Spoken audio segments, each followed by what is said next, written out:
Shalom, Shavua Tov, everybody. I'm Rolene Marks. This is the Israel Brief brought to you by Lay of the Land, where we take a look at those top stories making headlines in Israel every Monday to Thursday. And stay tuned to find out where you can find us online and on your device.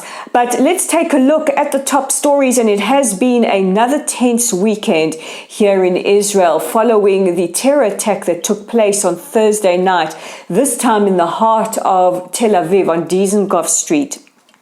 Now, Israelis work Sunday to Thursday, and a Thursday night is traditionally the time where people will be out and about, and especially young people will be in the bars and restaurants of Tel Aviv to relax after a tense or very busy work week. On Thursday night on jam-packed Dizengoff Street at a popular bar called Ilka, a Palestinian terrorist from the town of Jenin in the West Bank who had entered Israel illegally opened fire, killing two and injuring several others. We knew that Tomer Murad and Eytan Megini of blessed memory were killed immediately and several others injured. A third person, Barak Lufen, died of his wounds the next day. After a very intensive manhunt where police warned residents of Tel Aviv to stay indoors, the terrorist was found hiding close to a mosque in Jaffa and was killed in an exchange of gunfire between police and the terrorist. Meanwhile, the IDF and Israel security forces have strengthened and widened their outreach to clamp down on this latest wave of terror attacks. It has now claimed a total of 14 lives. Over the weekend, the IDF conducted raids in Jenin and surrounding towns, managing to detain at least 15. The town of Jenin, where the latest terrorist came from, is a hotbed of terrorist activity and has since been sealed off. Meanwhile, yesterday, a Palestinian woman was killed in Hebron when she tried to stab Israeli soldiers. And another incident occurred that we're going to talk about a little later on this brief also, which resulted in the killing of a Palestinian woman. Meanwhile, there have been heavy clashes as IDF and security forces have conducted raids, and at least 2 Palestinians have been killed and several others injured. Prime Minister Bennett, in his cabinet communique yesterday, said that Israel will not stop until we have broken and cracked down on this wave of terror. We are heading very close to the holy festivals of Easter and Passover. It is already Ramadan, and we would like to have a peaceful situation for everybody concerned. The Israeli government also yesterday moved to pass a law which will deny the family of these terrorists who have carried out attacks and who are citizens of the State of Israel, remove their state benefits. Meanwhile, yesterday, the tomb of Joseph, which is in the town of Nablus, which historically is known as Shechem, was vandalized and set on fire by Palestinian rioters.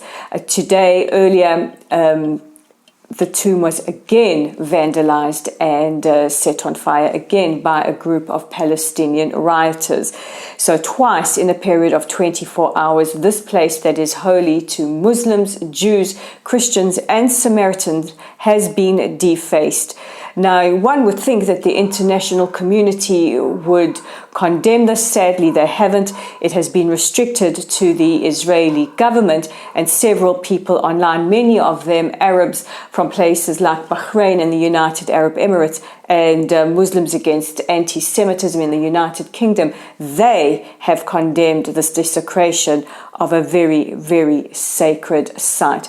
Meanwhile, in the early hours of the morning, 2 Breslov Hasidim tried to enter the tomb illegally. Unfortunately, they did not coordinate with security and with the IDF, who are responsible for ensuring the safety of worshippers at the tomb of Joseph, and were shot and slightly wounded by Palestinian gunmen. Earlier, I mentioned the fact that another Palestinian woman was killed. So this is the background of the story. A Palestinian woman charged towards IDF soldiers yesterday. Now, in response, the soldiers told her to stop, not to come forward, and fired warning shots into the air. She proceeded to ignore the warning and continued to run towards the soldiers, who followed protocol and shot her in the leg. They did not shoot to kill, they shot her in the leg. However, the bullet did nick an artery and she later bled to death. Now, there has been the usual condemnation of this act, but we have to remember something. The IDF do not want to kill innocent people. This is a very, very tense time for the state of Israel, and anybody who knows what the situation is like and charges towards soldiers or police who may or may not be armed are going to be warned, and there are going to be shots fired to try and stop any attacks from hurting, whether it be civilians or soldiers. We have had several attempts of stabbings and shootings towards our soldiers and security forces. So please know that even though this might be making news in your country, it was not intentional for her to be shot and killed, but she should have known not to charge at our soldiers in a highly, highly tense situation. And our final story takes us to more positive arenas, and this time into outer space. In the early hours of Friday morning, our second ever Israeli astronaut, Eytan Stibbe, was launched successfully into space, and the docking between the SpaceX and the International Space Station was successful. Stibbe welcomed his hosts in Hebrew, and it's quite remarkable that Hebrew was spoken in outer space on this very, very illustrious occasion. Stibbe will spend a week aboard the International Space Station and will conduct a series of about 35 experiments.